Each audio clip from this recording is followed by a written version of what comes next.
our monthly Civic Buzz, which is the League of Women Voters Minneapolis monthly community education program.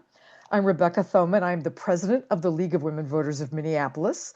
And I'd like to acknowledge Lisa Mills. Wave Lisa. Lisa is our program planning director. She will be creating the wonderful study guide that's going to accompany this talk. And then Leah Sweet, our fantastic staff person who does all things techie. She will be there doing the techie stuff. The program is being recorded, as you have noticed, and it will be available to the public on our website in a day or so, www.lwvmpls.org, and go to the Civic Buzz page. So this program could not be more timely. With ongoing efforts to disrupt the midterm elections, resurfacing of the SAVE Act, a bill that could disenfranchise millions of voters, and a recent call by President Trump to nationalize elections, we need now more than ever to understand the role that each level of government plays in our elections. Who sets the rules, who passes the laws, who funds the process, what are some potential opportunities for disruption, and how might we prevent those? So at the end of the program, we're going to take questions. I know you all are going to want to chat. That's great. But at the end, when Professor Schultz is finished speaking, I'm going to ask you to raise your Zoom hand and come off mute and actually ask your question. That seems to work really well. I'm honored to introduce tonight's speaker, David Schultz, Distinguished Professor in the Department of Political Science, Environmental Studies, and Legal Studies at Hamline University. He's also Adjunct Professor of Law at the University of Minnesota and University of St. Thomas. David is the author of more than 45 books and 200 articles on various aspects of American politics, election law, the media and politics, and he's been widely interviewed and quoted in the New York Times, the Wall Street Journal, the Washington Post, The Economist, and National Public Radio, just to name a few. We're really deeply grateful that he has generously given us his time this evening to discuss federal, state, and local government. Who controls our election? So, Professor Schultz, I'm going to hand it off to you to lay some of the groundwork for our understanding about federal, state, and local elections. Mm-hmm. So, starting with, what can you tell us? Does the Constitution say anything about this? Well, I'm going to start off with a different statement. And I'm going to start off with a different statement that says, if you pick up a copy of the Constitution, you read it backwards and forwards, stand on your head, however you're going to read it, one thing should jump out at you right away. There is no textually explicit federal right to vote, period. And that's our starting point, is that back when the Constitution was first drafted back in 1787, going back to the debates at the Constitutional Convention, we have to think about the fact that there were several major debates that divided the Constitutional Convention. The first one, of course, many of you know, which was the debate between the less populous and the most populous states, where you had, for example, the smaller states, such as New Jersey, that proposed and said, in the new proposed Congress, every state gets equal vote. Virginia comes back and says, no, we should be based on population. And instead, the compromise, known as the Connecticut Plan, was that one house of Congress would be based upon equality, the Senate, the other would be based upon population.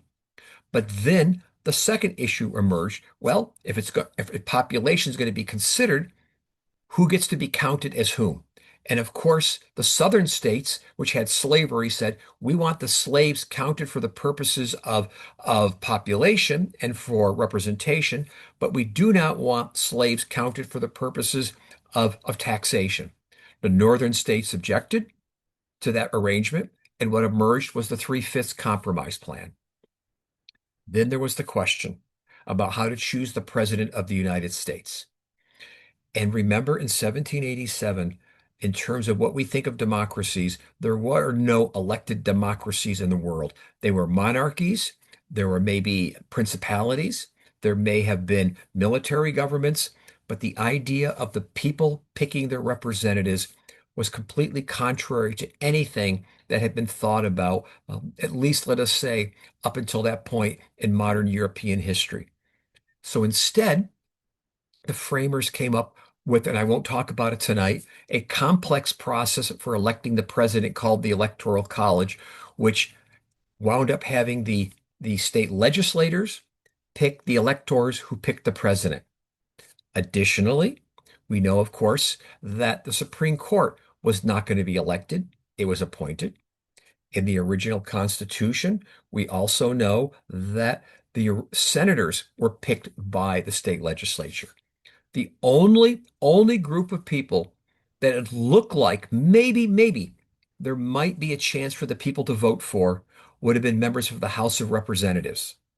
But at that point, the constitutional framers basically kicked the can down the road, punted, whatever word you want to use, and left absent in the Constitution any language whatsoever that addressed the question about voting rights.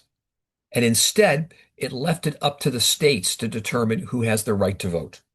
And if we were to think about who states let vote back then legally, it would have been people who were white, Anglo-Saxon, Protestant male, who were at least age 21 and who had owned real physical property. Not talking about simply money, but actually owned land. And the reason why I mention this is that one of the things I want us to think about is as we're talking about regulation of elections and a right to vote, still keep in mind that 250 years later, approximately, there still is no right to vote for President of the United States.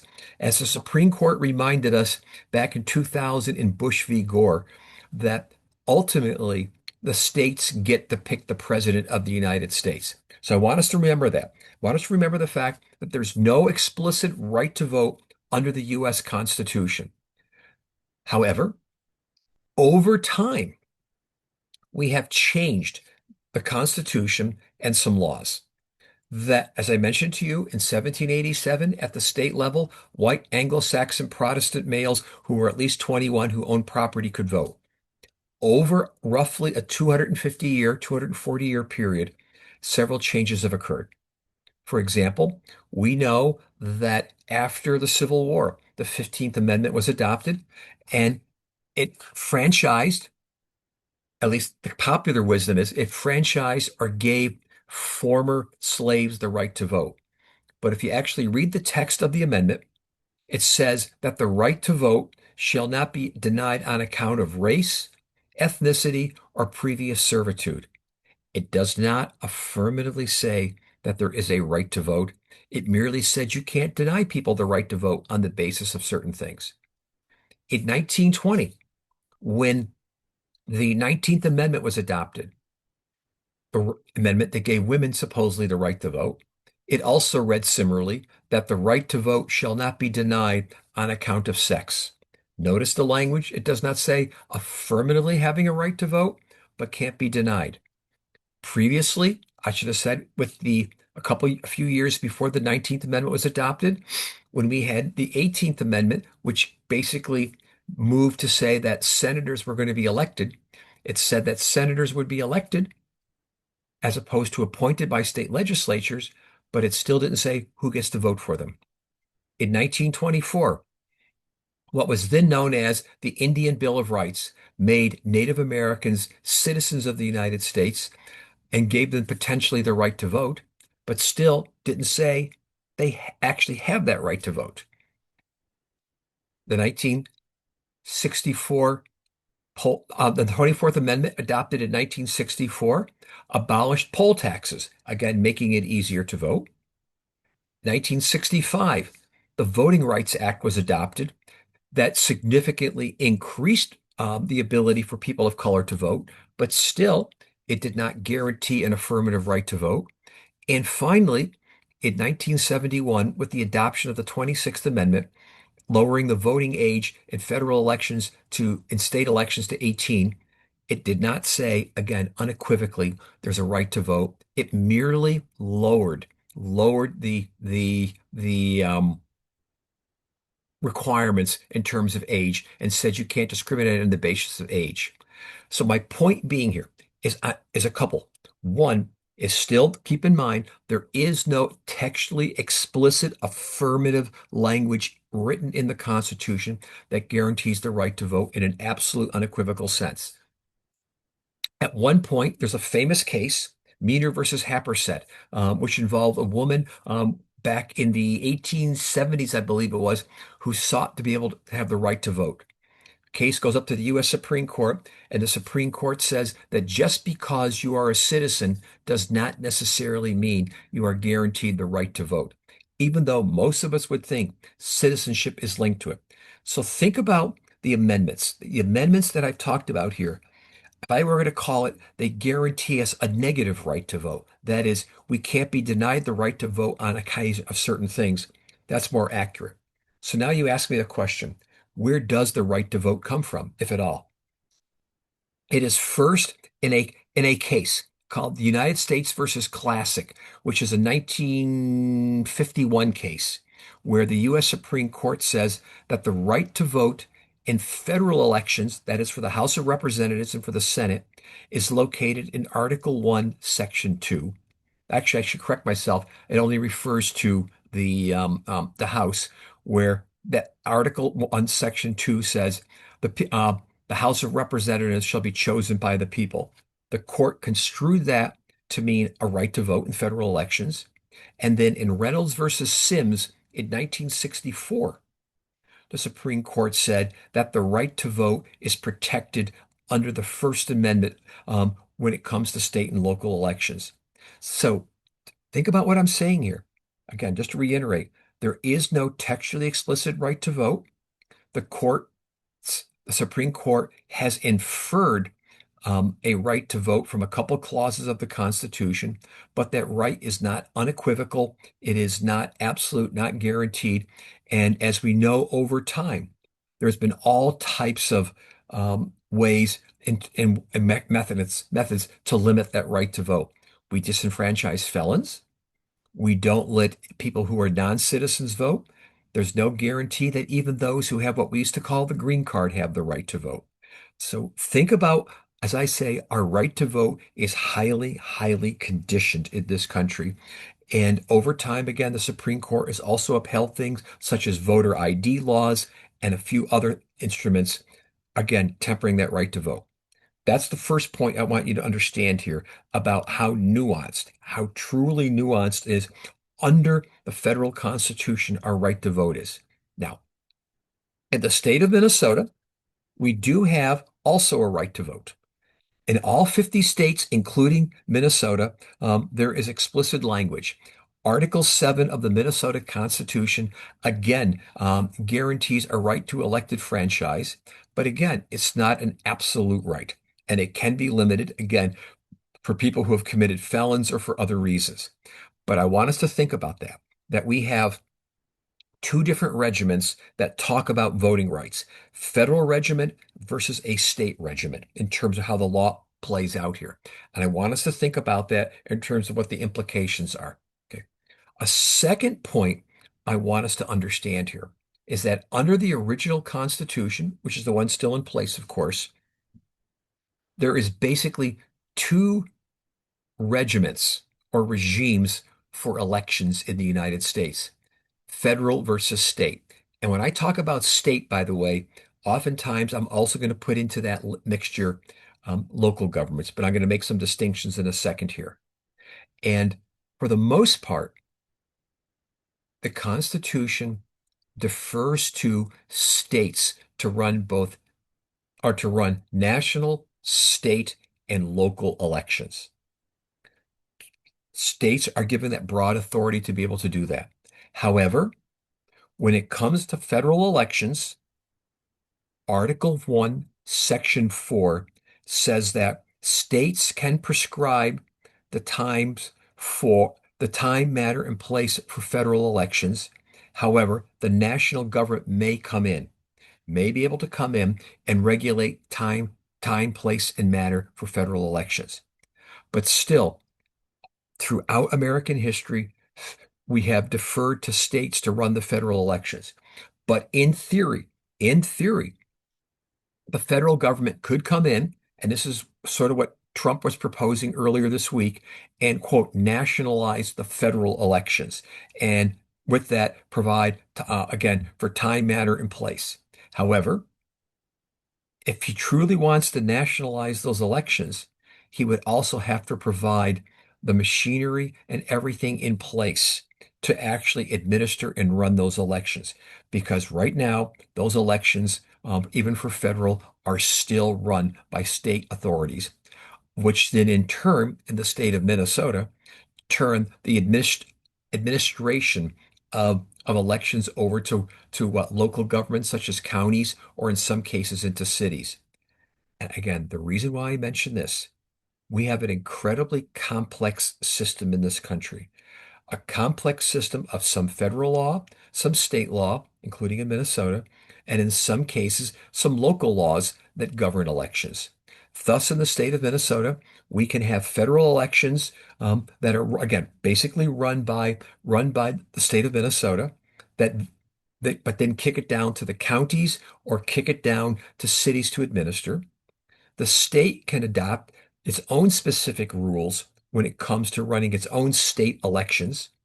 And as we've seen in places like Minneapolis and St. Paul, the courts have said in Minnesota that cities can adopt some of their own rules regarding elections, so long as they don't conflict with state or federal law, i.e., cities are free to adopt what? Ranked choice voting as a method for casting the ballots. So think about this complex process, a complex process of state, federal, and local. I should also point out that while the federal government could potentially nationalize and set standards for federal elections, it still can't set rules when it comes to a lot of the parts for picking the president of the United States because the whole mechanism for the Electoral College is set up for the states. Additionally, there are limits to how far the federal government can go in terms of what it can say about state elections. And for the most part, the answer is the federal government cannot tell states how to run its own elections. Back when, during the Vietnam War, early 1970s, the Congress passed a law, not an amendment, lowering the voting age to age 18 in state and local elections. U.S. Supreme Court came back and said Congress could do that for federal elections, but it could not do that for state elections, which is why eventually the 26th Amendment was adopted.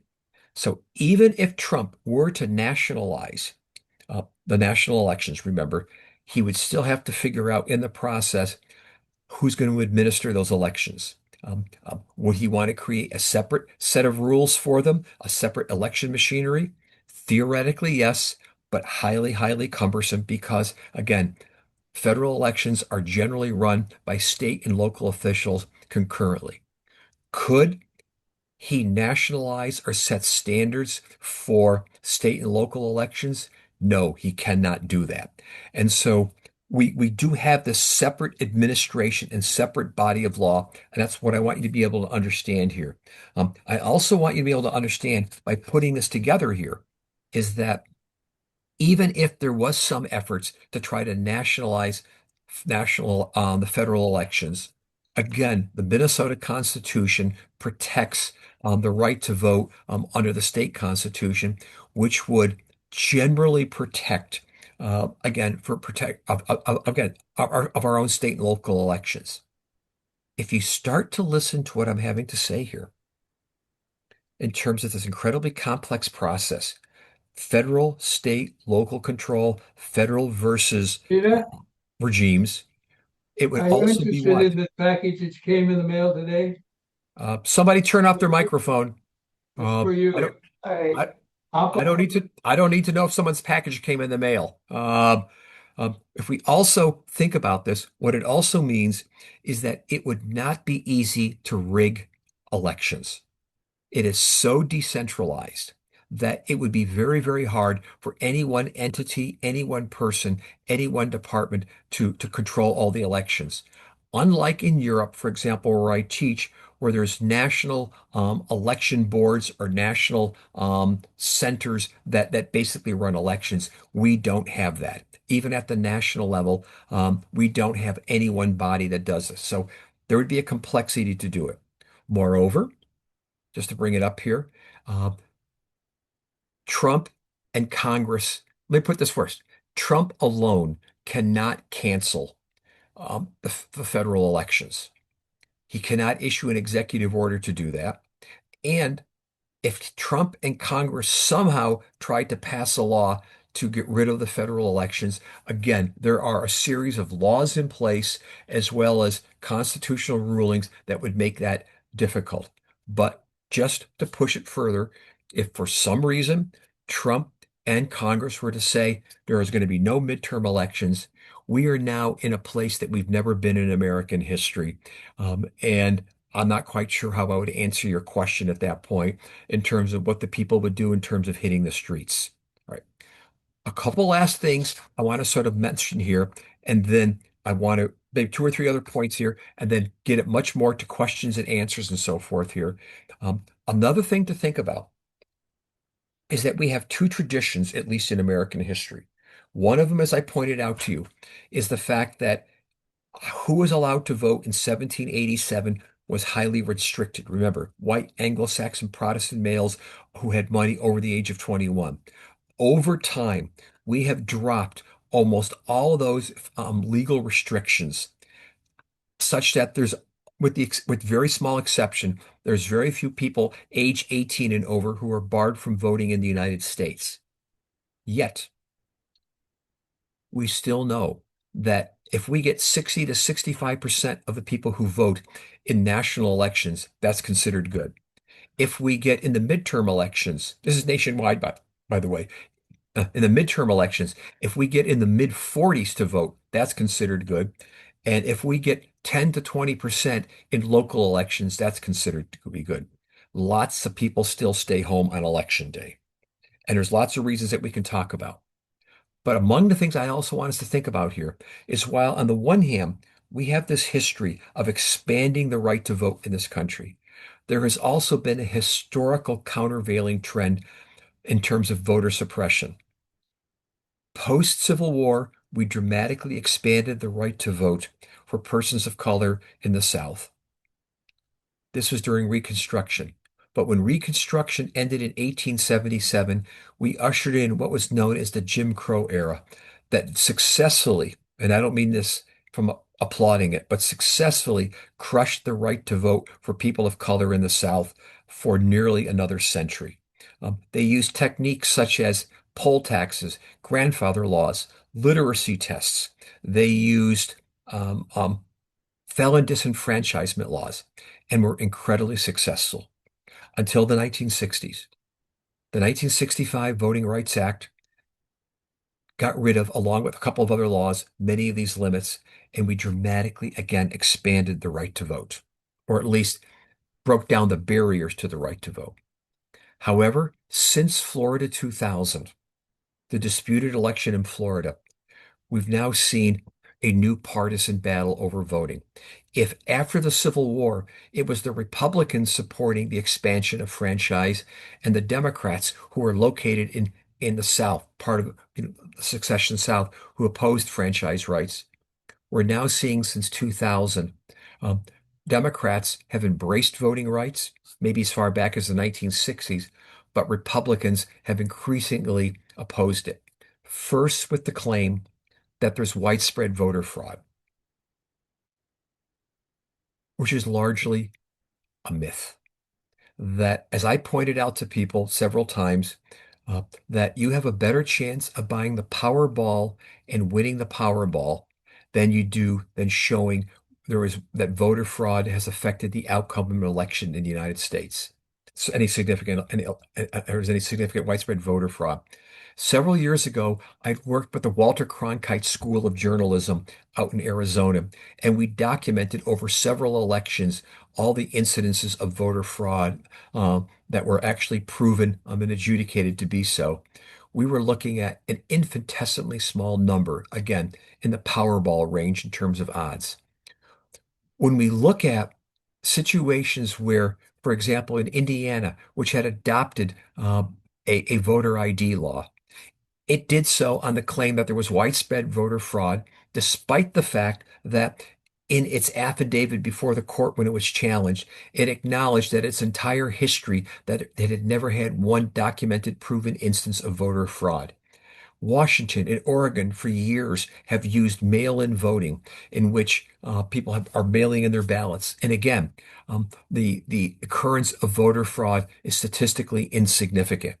What I'm getting at is that even before 2020, there was very little evidence of voter fraud, certainly at best de minimis.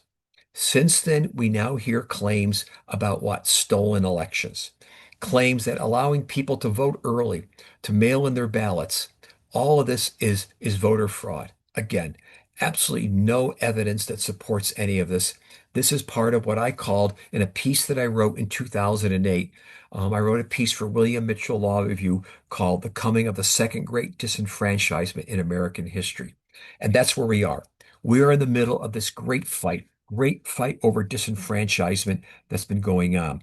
And it takes on claims about what? About saying early voting is not permissible, or it involves not explicitly suppressing the right to vote, but doing things like uh, closing ballot places, closing, making it harder to do early voting, all kinds of things just to make it more difficult. And so what we've also seen during this time, since Chief Justice John Roberts became Chief Justice, is that we have seen his court be one of the most hostile courts in American history when it comes to voting rights. Uh, we all think about Citizens United in terms of campaign finance, but it is the Roberts Court that upheld voter ID. It's the Roberts Court that gutted pretty much the Voting Rights Act. So let me tie up this longer statement first, then we have about a half hour to do a lot of Q&A here. What can Trump do alone? Alone, nothing. He can issue executive orders until the cows come home, as my grandmother used to say, but he can't cancel elections. He can't change election law. He can't force changes to federal election law, and he can't at all change elections at the state level. With Congress, there again, the dates of elections are pretty limited in terms of what they can do. Again, if they were to try to make some of these changes, it can't affect state elections. And there's also some questions, even with this hostile Roberts Court, how far they could go. And so, what I want to say as I sort of wrap up this part here is I'm not going to say never not worry. But what I am going to say is a few different things. What can you do? The first thing you can do, vote and register to vote. Encourage others to vote. Serve as an election judge. What we need to think about is how to educate people about voting. One of the things that all of us know here is that we know the process about how to go out to register to vote, how to budget our time to do a whole bunch of different things. For people who don't vote, who have never voted, think about the process of voting as a supply chain. It's knowing how to get registered, where to register, how to show up to vote, how to research issues, how to plan in advance for elections. Help we need to be thinking about, and this is what you folks do really well as the League of Women Voters, help people build that supply chain or build that social capital to do that. So it's about vote, register to vote, serve as an election judge, get others to vote. But then let me offer three last bits of advice. First, two are with quotes. One quote is by Florence Kennedy, who was an organizer. She said, "Don't agonize, organize." Remember that. Don't just wring our hands, but do something. Two, Joe Hill, don't mourn, organize. It's almost reminiscent of a line that one of our constitutional framers, actually one of our Revolutionary Wars framers uttered. The phrase was what? If we don't hang together, we'll hang separately. We've got to work together. And then finally, I'm going to give a last bit of advice. Back last September, I gave a talk over at the Jewish Community Center in Minneapolis and over in St. Louis Park. And I think I annoyed some people with my talk. There was a woman who was wringing her hands, who said, "Well, what if Trump doesn't obey the courts? What are we going to do?" And I walked through some scenarios, what could happen. And she kept saying to me, "Not going to work, not going to work." And I turned to her and I said, "I think it's time for you to go home." And she looked at me and she said, "Why?" And I said, "As soon as you give up hope, we've lost. What those who oppose voting rights want those of us who support voting rights to do is to give up, is to wring our hands and say there's nothing that can be done. Once we give up hope, the battle is over. So what I want to say is don't give up. Organize, fight, register to vote, but don't give up hope." Right. See that? Thank It took 30 minutes to answer one question. Thank you, Professor. We're going to get, so I'm going to encourage people, if you have a question, raise your Zoom hand. I have a couple questions I want to kick off with. The Good. first one is about the lawsuit over voter files. The Trump administration wants Minnesota's voter files. The Secretary of State has refused to give those over. And what I've heard the Trump administration say is that they want to ensure that our voter registration list, quote unquote, complies with federal law. Can you Mhm. explain that issue? Well, first off, I don't think that's really why they want them. I think they want the voter information there, so that so that they can maybe use that for finding people who they want to deport, or simply to maybe harass voters. I mean, I'm being really blunt about this here. I think the conformity with the federal law, is at best, a pretext. Additionally, if these are the people who are registered to vote, for our state elections, one could make an incredibly strong argument that the federal government cannot order, cannot compel the state of Minnesota to turn over that information, short of a subpoena issued by a judge upon probable cause. And so the state of Minnesota, under the 10th Amendment, is insulated from having to turn over its own voter rolls regarding voter registration. And I think, again, we can make that argument that says that this is for voter registration at the state level, and that we have no requirement to have to turn this over to the federal government. Great. My next question is, and then I will turn to the audience. Could you explain the components of the Safeguard America Voting, what's the E stand for? The SAVE Act that's been I am going to around for a defer while? on that to you folks because Oh, I know some about it, but I will confess and say I am not up to snuff on that as much as I could be. well, I can give a rough outline, but if there's anybody here that would like to speak to that, we'll let you do that. First question is coming from Glenna. Please unmute yourself and ask a question. Hi, Dr. Schultz. My question has to do with Trump's claim that he can federalize the election just in democratic states. I think you've put to rest the idea that it's practical that he could cancel the midterms or take over the elections in time for the midterms. It's just logistically just not possible. But on what basis would he be able to federalize just some states' elections and not others? He can't do it. He can't do it. Back when the Supreme Court a few years ago ruled on the constitutionality of part back in I can't remember how many years ago it was now, on the constitutionality of the section 5, the pre-clearance provision of the Voting Rights Act, and that basically required some states to be pre-cleared before they could make any changes to their election law. And this was basically going after the southern states from the Voting Rights Act, the southern states that were discriminating. When the Supreme Court struck down the part of the Voting Rights Act. It said the Constitution is unequivocally clear. You cannot treat some states as second-class citizens. And if he were to now single out and say, we're going to pick just Democratic states versus Republican states, that's basically creating two classes of states. And then if you take the Supreme Court seriously, as well as the language of the Constitution seriously, he could not pick and choose which states to single out. Thank you. So he would Great. have to federalize everything or nothing. Right, but also remember the federalization doesn't affect what we do with our own state elections. Right. Okay. But he also, remember, he can't do it alone. Uh, Congress would have to pass a law to do that. The Constitution is unequivocally clear on that, but there are still, I would say, constitutionally some outer limits regarding what they could do in terms of that. Right. I think you were very clear that that was like slim and no chance. Yeah, Um, but I was concerned about this idea that he could do some things to some states and not others. yeah. Judy, you're next. Yes, hi. My question has to do with U.S. citizenship.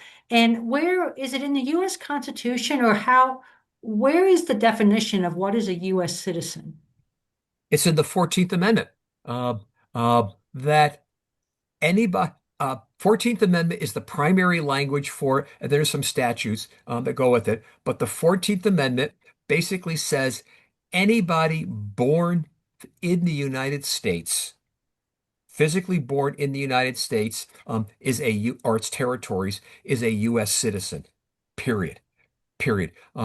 And and then with that, if you are born, let's say, of U.S. citizens, but born overseas. So let's say, for example, one of you is traveling to Europe, and you're pregnant and you give birth, and let's say in Great Britain, because you are also a U.S. citizen, your child would be a U.S. citizen by birth. And so citizenship is conferred by what's called by blood, that is, by blood relative, that is, by parents. And we're one of the countries in the world that constitutionally guarantees citizenship by geographic birth in the United States. What about people who are naturalized? Where is that defined? Well, the naturalization, Congress has broad authority under Article 1, Section 8 of the Constitution to determine the process for naturalization. And that's a very, very complex process that's here. But I should also point out that once you have been naturalized as a U.S. citizen, you cannot have your citizenship taken away from you. The president can't do it. Congress can't do it. There are a couple of cases where where there were court hearings where a person who had been naturalized became a citizen, had their citizenship revoked, but it was because of very unusual fraud situations. And so once you are a U.S. citizen, as defined by how the immigration law allows that to occur, you're a citizen for the rest of your life.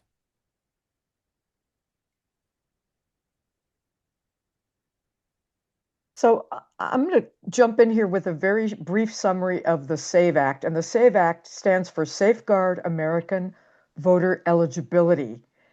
And the basics of it is that it would require every single American citizen to produce documents that establish their status as a citizen when they go to register to vote or to update their voter registration. So that would mean a U.S. passport, a birth certificate, a certificate of citizenship or naturalization. And those would have to be presented in order to register to vote.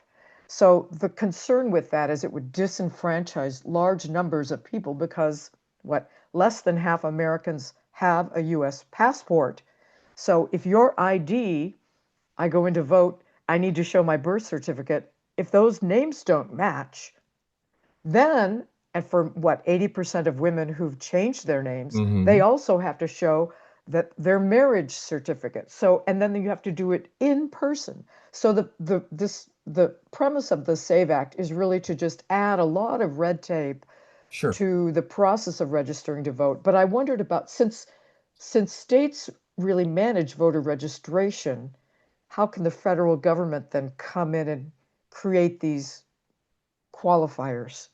Well, first thing again, the Constitution does allow the federal government to regulate the time, place, and manner of federal elections, but not state. Could you have a scenario theoretically? Theoretically, maybe the federal government could say, this is the standard you have to vote in federal elections. Can states basically say, nah, we're not going to go along with any of that, and we're going to run our own state elections the way we want? Yep, they could. So we get to a significant practical problem here that unless the Trump administration would want to now say we're going to run our own separate federal elections, staff them ourselves, pay for them ourselves, et cetera, hire people to do it. I mean, the practicality there or the impracticality is significant. Keep in mind also, and I know I go back and forth on this all the time too. Remember, for that to get past the SAVE Act, it's going to require a majority vote in both the House and the Senate, and it's subject to the filibuster rule. I doubt you're going to see a single Democrat vote for it, and I suspect you will see several Republicans also vote against that act. I don't want to say it won't pass, but the odds of it adopted into federal law, I think, are pretty low. I hope you're right. The act passed the House of Representatives already. It was Right. not taken up in the Senate. That's right. And Trump actually gave a mandate to the Senate to give up or to get rid of the filibuster so they could pass it with a simple majority. And uh, Thune, John Thune, said he wasn't going to do that. That's So right. right now it's being brought up again in these negotiations over ICE funding, the part Right. of the budget that was not passed. So I'm going to ask Leah to put in the chat. Actually, the League of Women Voters has a very good action alert that will tell you more about the SAVE Act and who you should and how you should make contact with Congress members right at this time. So Leah's going to put that in the chat. So I will next tell up, you that oh, if you want to have the biggest impact, I don't know, I know you're the Minneapolis chapter here, but if you can get your members who are in Tom Emmer's district, as well as the other Republican districts in the state, if you have members there, and get them to contact Fishbach, Emmer, et cetera, that will have a bigger impact. absolutely, absolutely. Okay, Lisa, you're up. Okay, mine is really basic, but when you say national elections versus state elections, does that just mean for president or For because president, the yeah, senators represent us? so when I refer to national elections, I'm referring to for the President of the United States, the U.S. Senate, and the U.S. House of Representatives. Ah, That would be so all the other elections are considered to be state or state and local. They are beyond the regulatory capacity of the federal government. And I would even argue that because the Constitution um, um, has created this complex machinery called the Electoral College to pick the President of the United States, which basically says that state legislatures get to set the process for picking the electors, et cetera, I would argue that there's probably even outer limits regarding what the national government can do in terms of interfering with the ability of states to pick the president of the United States. thanks. Great. Good question, though. Okay, Wes, you are up with your question. Thank you. And I'm got to apologize. The video is not working. So Don't worry about it. here goes. Here goes. You did a great job, Professor, going through all of the various iterations that identified groups regarding voting. And your very first one was the white Anglo-Saxon Protestant landowning groups. Has any along the way dealt with religion? If we took a group, let's just say, for Yeah. example, Jewish people, Yeah. is there a protection for Jewish people to be able to vote in federal elections? Yes, there is, by the way. Yeah, I'm glad you asked that question, or I am.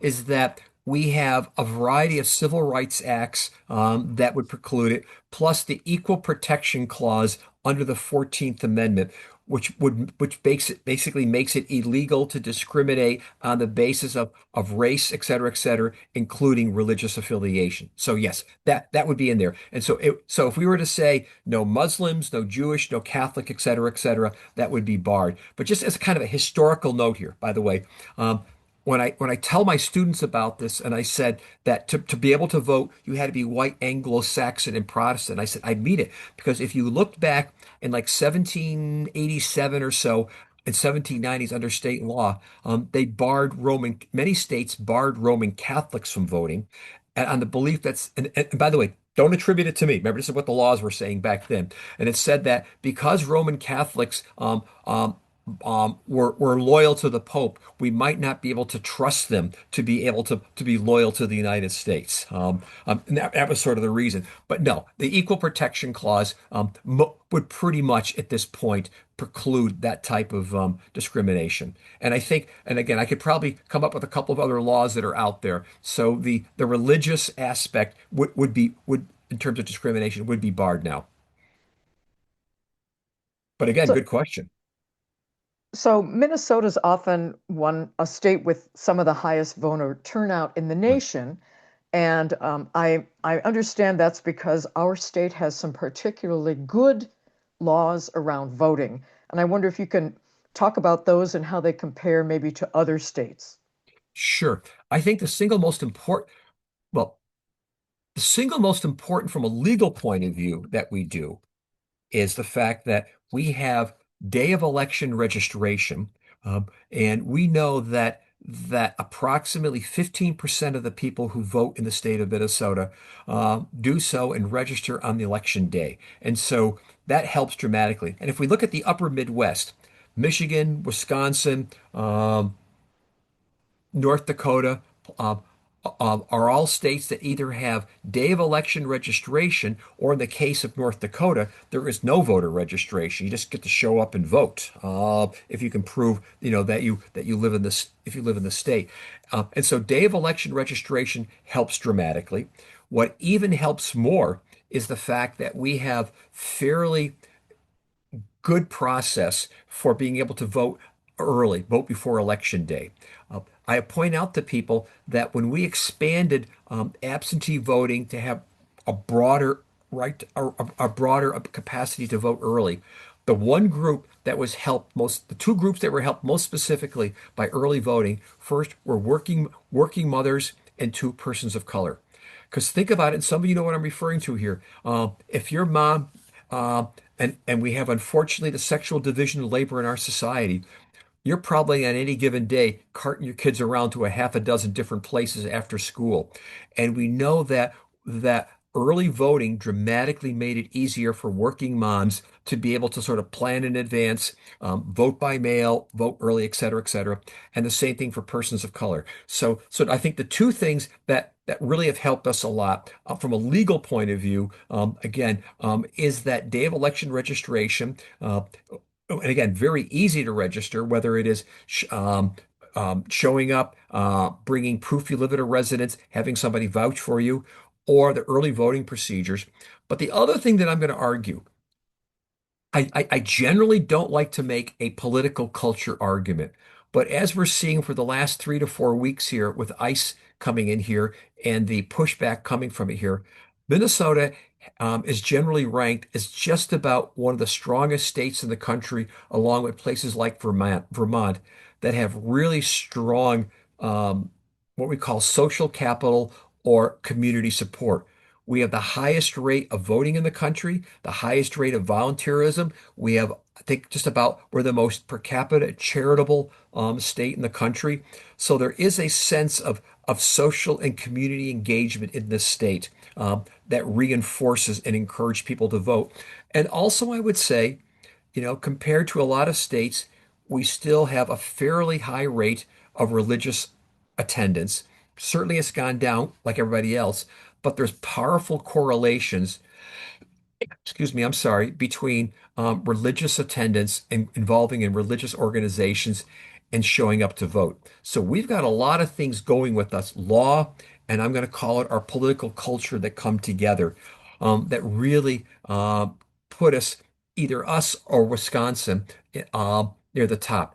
And I know we all like to do our jokes about Wisconsin and saying that, their Packers were Vikings, et cetera, like that. But if you look at it in many ways, the cultures of Wisconsin and Minnesota are still actually much closer than they are further apart, even if they do cheer for the Packers. Barb Kimmer, I think you're up next. Can you explain naturalization and what circumstances prompt someone to apply or do naturalization? Naturalization is the process of becoming a citizen of the United States. Um, and over time, we've had a variety of rules regarding, like, for example, how many years, or what are some of the steps in the process of doing that. But generally, what we have a process here where you come to the United States, and we'll just simply say people have all kinds of reasons of why to come to the United States. It could be well-found fear of persecution. It could be asylum. It could be what? The American dream and the promise for a better life. I mean, um, go back a couple of generations from my family. They're immigrants from Germany and Slovakia. For many of you, it's the same thing. In fact, for all of us, except for those of us who are Native American, at some point, um, ancestors made a decision that they wanted to come to America for a variety of reasons. And so those are all over the map. But once here, or coming here, the United States can make decisions regarding who's allowed to be in the United States, under what conditions, that is to cross the border, and then also allowed to come up with the rules regarding naturalization in terms of becoming a citizen. And generally, it requires a certain number of years to be in the United States. That in many cases you have to take, well, actually, not in many cases, you have to pass a basic literacy and citizenship test. There's usually a route that you have to go through in terms of going from non-citizen to resident alien to green card to eventually becoming a U.S. citizen. But again, it's a fairly complicated process to do this. But we've had those rules in place, basic rules in place since 1787, and we've tinkered with them over time. But pretty much the process for becoming a U.S. citizen has more or less stayed the same for about 100 years, if not longer. Thank Thank you. you. Gwen. Thanks. And you're right. I was going to say, Sue points out there's also a fee. You're right, and it's not cheap. You're right. Right. Is there any way to prevent the president from having his ICE agents hanging around voting locations next November?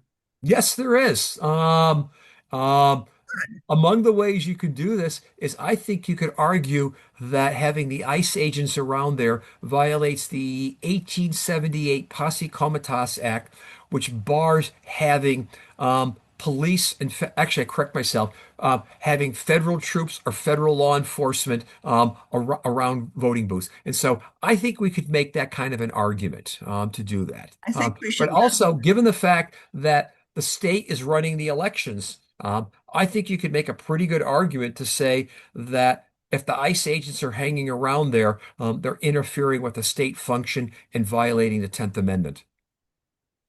So, That's David, one of the things that we've been talking about in the league is the fact that so many legal immigrants who have the right to vote are afraid to go to the polls. Right. So rather than having to deal with ICE agents at the polls, we've been focusing on getting them to do absentee Exactly. voting. Register early, absentee voting early, get it in. You Yep. can do it by mail. They can be dropped off by somebody else. People can Right. assist. Can you talk a little bit about that as a strategy? Well, that's a great strategy to have at this point, is that, we're at a point now. If we went back to 2020, no, yeah, 2004. In 2004, barely, I think it was what, not even 30% of the population in the United States voted before Election Day. We're now to a point where more than 50% of the US population, I think I've seen some numbers now, 60% of the US population votes before Election Day. Uh, and and again, because it's more convenient. And in Minnesota, again, we make it incredibly easy to do so. That you can, and this is where again I think you folks do the best job at in terms of education, is that getting people to register to vote is is the first step. Getting them to realize that you can request an absentee ballot, that you don't even have to go in person to request it. You can write a letter. You can write a letter to your local board of elections in Ramsey County, whoever say, I want to vote early. They'll send you the application. So I think what we need to be doing, not waiting till later. I remember I used the analogy of the supply chain. Think about voting as a whole bunch of discrete tools that we've all learned over time. We've all learned how to register to vote, where to get information, where our voting booth is, et cetera, how to call somebody. We should be starting now with an incredibly massive get out the vote and registration campaign, along with tying into that, getting people to think about, okay, you're registered to vote. What's the next step? How do you do this, et cetera, et cetera. So this is what I would love us to really see to be doing at this point.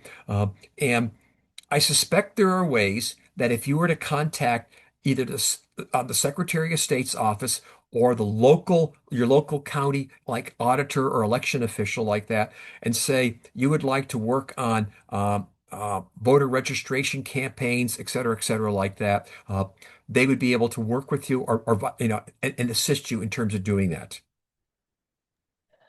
Of course, whenever I talk about this, then people say, "Oh, then Trump's going to screw up the mail." So Well, see, I this guess is you could my do that too. yeah, this is my last line. Remember from when I was speaking here, is that I've got a bunch of naysayers out there. If they keep saying nothing's going to work, nothing's going to work, then I'm going to say to them, go home. Just leave us alone. Because remember, if you've given up hope, if you've said nothing is going to work, that's what the other side wants you to do.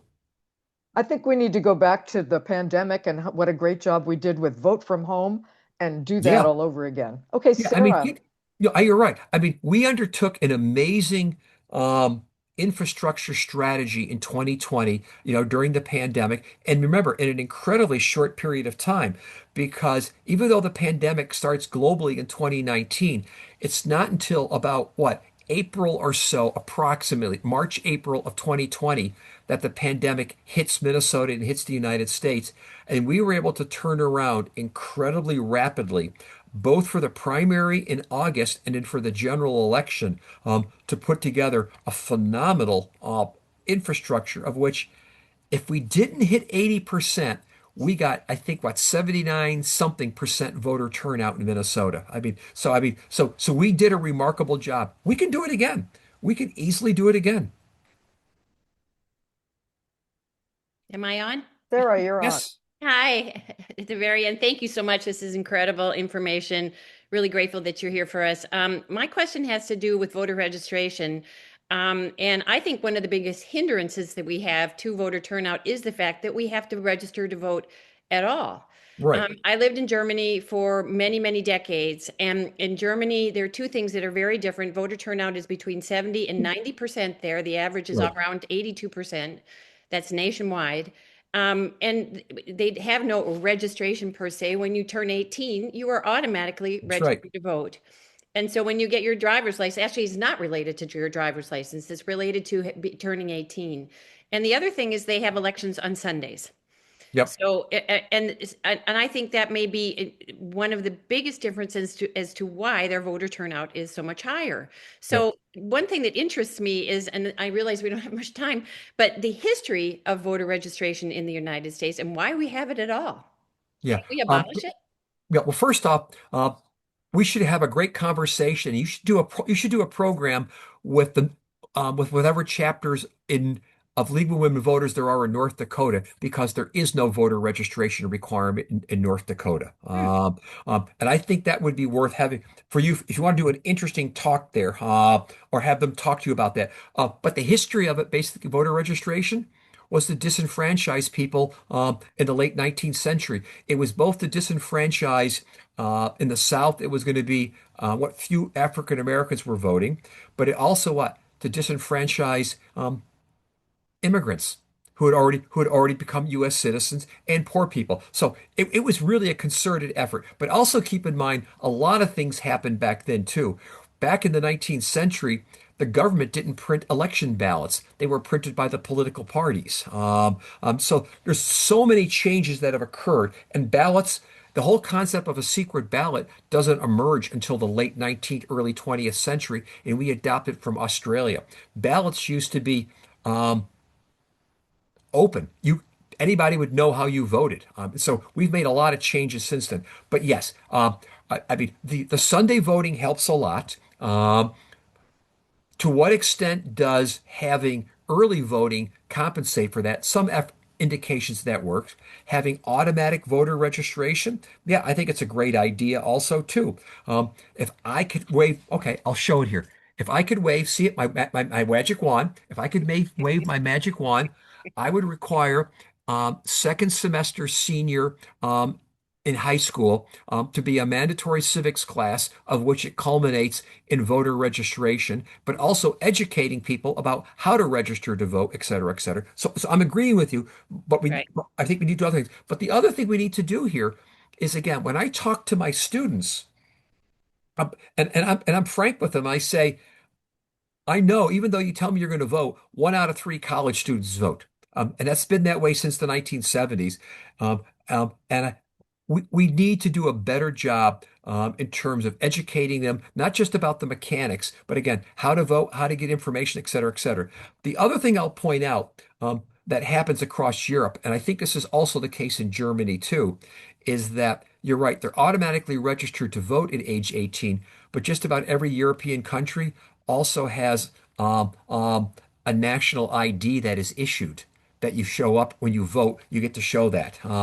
And this is kind of an interesting debate here because, on the one hand, uh, if you were to say, okay, voter ID, but everybody gets an ID, a free government issued ID, that would completely take away the issue of voter fraud.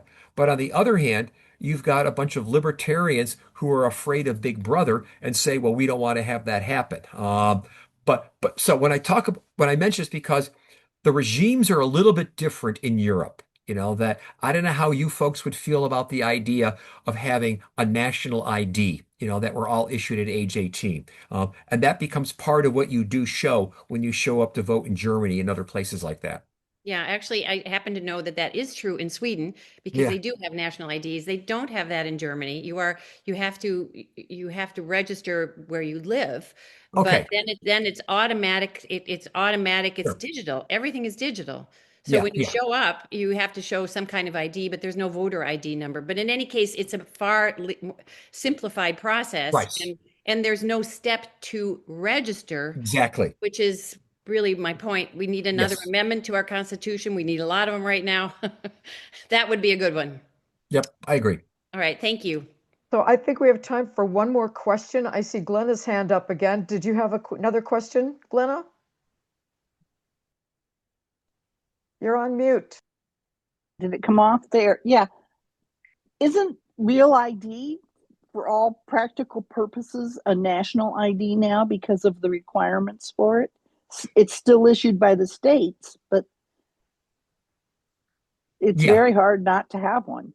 Yeah, for the most part, I think you're absolutely correct here. And that's why there was such a pushback for so many years about it, because for many people, both on the left and the right, they view that as kind of a national ID. And civil libertarians on the right and on the left, I should say, and libertarians on the right have fought against it. But you're absolutely correct. At one level, it is. It is a form of a national ID. Yeah, I'll leave it as that. Yeah, it is. And I just read about this, Glenna. Judy just put a comment in. Real ID doesn't indicate whether or not you're a citizen, That's right. which is why it is not the same as a passport, which Correct. does indicate your citizenship. Correct. Okay. Well, we are just about at the end of our time. Professor Schultz, I right now would like you to agree to come back next year and talk to us more about the Electoral College, because Sure. that's been a huge undertaking of the league. We would like to get I'd rid love of the to. Electoral College, and there's so much mythology about it. Yep. We're not talking about it now because it really confuses people. Yep. But I agree. after this election next year, we're going to be looking at a presidential election, and then it will become very, very relevant. So I see everybody's applauding and clapping for your great professorial education of us. We really appreciate it.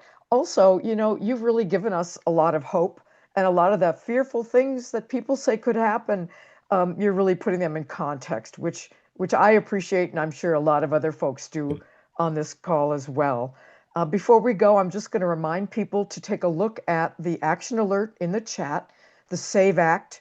You can read up on it. There's a page on it on the League of Women Voters Minnesota website. Also, just to let people know, if you have not already done so, our organization is driven by volunteers, but we depend on individual donations to keep our work going. So if you have not yet made a contribution, please check. Leah's going to put a little link in the chat. You could put a contribution of any amount is appreciated and enables us to keep giving you presentations like this Civic Buzz. So once again, thank you, Professor Schultz. And we look forward to having another opportunity to engage you at some point down the road. Thank you. Good night. Good night, everybody.